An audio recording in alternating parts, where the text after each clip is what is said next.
the mid-90s, a former investment banker declared that he was going to become the world's biggest online retailer. A university dropout tells us that he will show the consumers which products they want, and then step by step revolutionizes the markets for personal computers, music and cell phones. In his student digs, a young man designs a comparison portal for female students, which is now the biggest communication platform in the world, connecting millions of people. And an author who by his own account is hindered by dyslexia becomes a pioneer of commercial space travel. Are Amazon's Jeff Bezos, Apple's Steve Jobs, Facebook's Mark Zuckerberg and Virgin Galactic's Richard Branson extraordinary people? Are they soldiers of fortune, magicians, rare super entrepreneurs who change our lives dramatically? The purpose of research around entrepreneurship is to get to the bottom of this mystery and to explore the seemingly magical about successful entrepreneurs. Successful entrepreneurs are not necessarily male dropouts and secret geniuses. No, the potential for entrepreneurship is in each of us. The entrepreneur we want to send on a journey into an uncertain future is female, and neither a visionary nor a dropout. She doesn't have much money either and no sudden brilliant idea that she puts into action purposefully. And still, she masters the uncertainty like our super entrepreneurs, because she also uses the entrepreneurial method, consciously or unconsciously. The entrepreneurial method, what's that? If Alice were a manager, she would ask herself, what are my goals and which means do I need to reach them? By contrast, the entrepreneurial method begins with the unique means a person already has. These consist of their identity, competences, and contacts. Beginning with these means, one imagines several possible goals to solve specific problems. It's like cooking without a recipe. The super entrepreneur doesn't choose a specific recipe and buys the necessary ingredients. No. Instead, she could look what she can find in the fridge and then makes up various kinds of possible creations. With entrepreneurship, it's not the goals we focus on in the beginning, but the means. By acting without a single fixed goal, a Richard Branson is able to imagine a whole portfolio of goals and possible ventures. After all, he founded Virgin Records and Virgin Airlines before Virgin Galactic. What's also important, business ideas don't originate in the shower, but develop in multiple numbers when applying the entrepreneurial method. The idea is the easiest part in the founding process, and waiting for the right idea can lead to waiting forever. Our entrepreneur is already equipped with everything she needs for founding a business. She just has to get going and design the future. But there's a lack of money. Not if Alice acts according to the successful method of the super entrepreneurs. Even Jeff Bezos started on a shoestring and funded Amazon with his parents' guarantees, supplier loans, and overdrawn credit cards. In other words, with his available means. Instead of trying to define the expected return like a manager, our entrepreneur defines her affordable loss. Affordable in a financial, psychological, and social respect.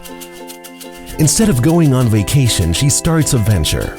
In small, explorative steps, she employs the available means, her money, her time, and other people's trust.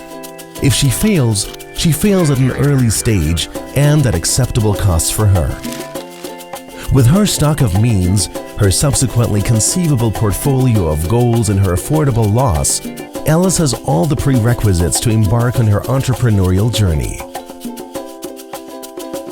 But wait, there are other people who are interested in Alice and her venture.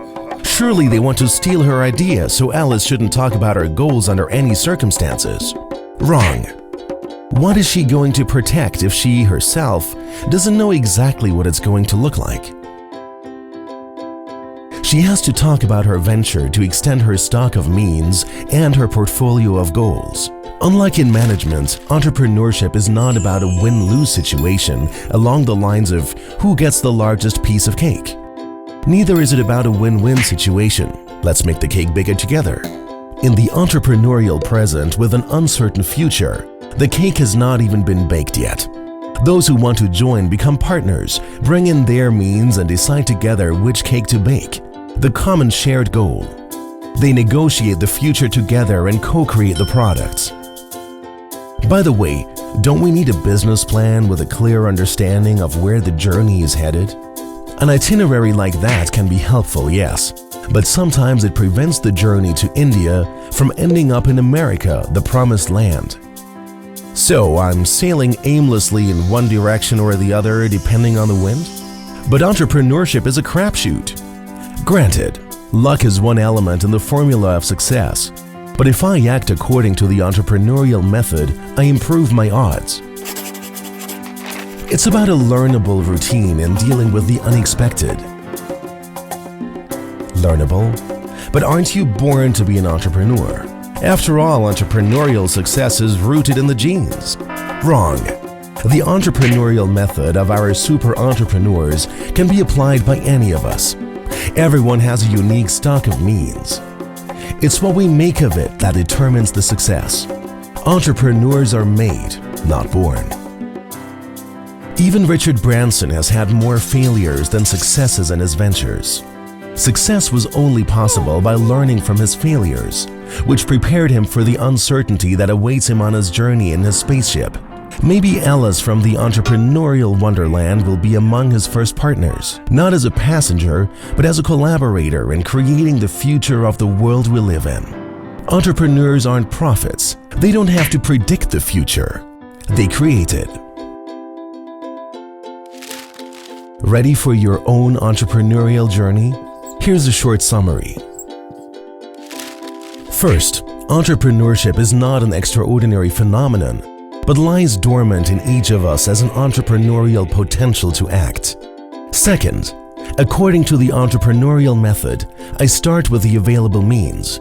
Who I am, what do I know, whom do I know? Not with mystical goals or fictitious ideas, so there's no reason to wait. Third, as an entrepreneur, I don't submit my actions under one great idea. No. On the basis of my stock of means, I constantly develop my imagination about various possible goals for the solution of specific problems. Fourth, instead of an expected return, what do I want to earn? The upside potential, I define an affordable loss, the downside potential, and ask, how much is it worth to me? How much can I afford to lose? Fifth, I don't keep my ideas secret, but exchange my goals on the basis of my means with others. The business idea is the cheapest. There's so many ideas. My stock of means is the most valuable thing in the entrepreneurial process. So, 6. Co-creation develops with the additional means and the new goals of the partners. 7th, business plans most likely do not reduce uncertainty, but surely prevent reaching unplanned yet desirable goals. 8th, luck is a part of entrepreneurial success, but with the entrepreneurial method, I turn the wheel of fortune more often. 9th, we're not born as entrepreneurs but can learn to deal with uncertainty. 10th, if you co-create the future as an entrepreneur, you don't have to predict it.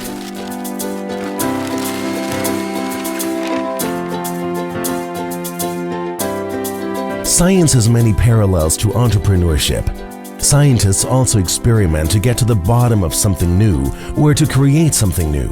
Our entrepreneur Alice is called Sarah Sarasvathy in entrepreneurship research. She's the discoverer of the entrepreneurial method. Other researchers contribute their means and goals to comprehend the phenomenon of entrepreneurship, where new things develop under great uncertainty. What will the entrepreneurial society of the future look like? Don't wait for it. Co-create it.